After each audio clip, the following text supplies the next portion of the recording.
Students, I have given you this PDF of the book because you don't have the library access. So we will discuss the topics of unit 2 through this only. In the first unit, we have studied the concept of angular momentum, spin momentum of the particles, electrons. Now we are going to consider the interaction between spinning and orbiting motion, and that come under the topic of vector atom model.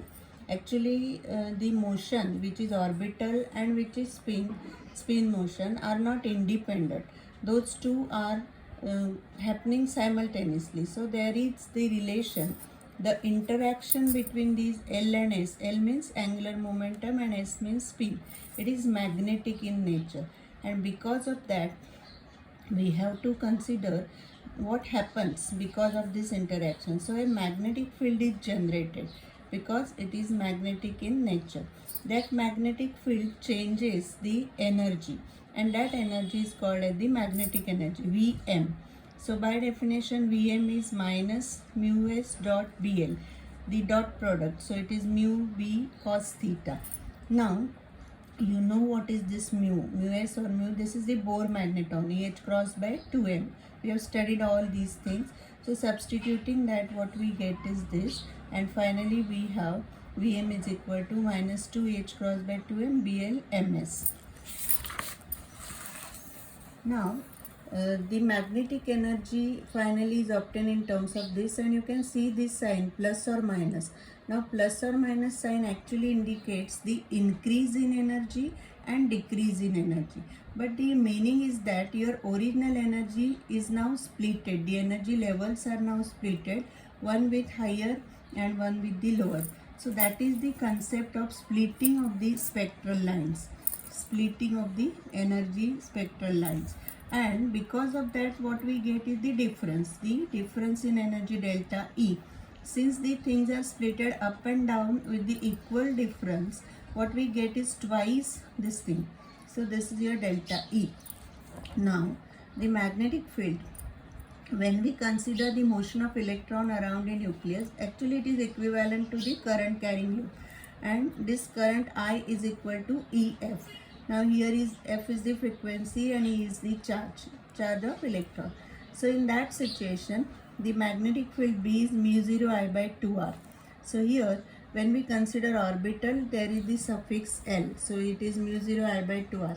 And you all know that we have considered the nucleus as the spherical part, so everywhere we will be considering the same aspect. Now the frequency is V upon 2 pi r. 2 pi r is the circumference. Now if we multiply by mr and divide by mr, then what we get is this, mvr upon 2 pi mr square. So mvr is L, the angular momentum, upon this. So finally we get the magnetic field is mu 0 El upon 4 pi mr cube. Now you know that mu 0 by 4 pi, it is a constant, that is 10 raised to 7, and all the other things are related with the nucleus, that is mass of electron, charge of electron, radius of the nucleus. So substituting all those things, we get the magnetic field of the order of 0.32 Tesla. T means B, it is 0.32 Tesla. Now we are going to see the another topic that is related to total angular momentum. Vector atom model we have already started but how to go for the total angular momentum. Actually you know that L represents the angular momentum, S represents the spin, and in last unit we have already derived the term L is equal to under root L into L plus 1 H cross. So considering all those aspects, you should understand how the total angular momentum J, or somewhere it is denoted like I also, capital I also, it is obtained. So this J is equal to J star H cross. It is very similar to that of L and S. So it is under root J into J plus 1 H cross. So what it is? It is the total angular momentum quantum number. The Z component Jz is MJH cross, as LZ is MLH cross, SZ is MSH cross. It is very similar to that, and therefore the things will go like plus J to minus J through 0. So there will be total 2J plus 1 values. Now considering the aspects of one electron atoms or somewhere we will switch over to 2 electron atoms, like 1 electron atoms are the atoms equivalent to hydrogen. This is what I was telling for L. Similarly for S, now Sz is this, Lz is this. But when we consider the 1 electron atom, we have a single unpaired electron.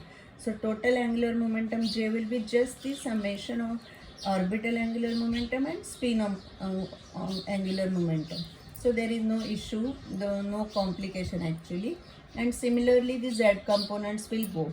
Zz will be Lz plus or minus Sz. So if we substitute all those things, we will get Mj is Ml plus or minus Ml. Now, in that sense, you know that if L is 1, Ml will vary from minus L to plus L. So there will be 3 values of Ml. And Ms values are fixed, plus half and minus half. The combination of all these will give us the values of Mj like this. So finally Mj will have 3 by 2 values also, and Mj will have half, 1 by 2 also. But finally we'll go J for what? L plus S and L minus S. This is how we can consider the utilization of this vector atom model for the single particle electron. This vector diagram explains it very well. See, this L is the orbital angular momentum, this S is the spin angular momentum, and J is the resultant of that.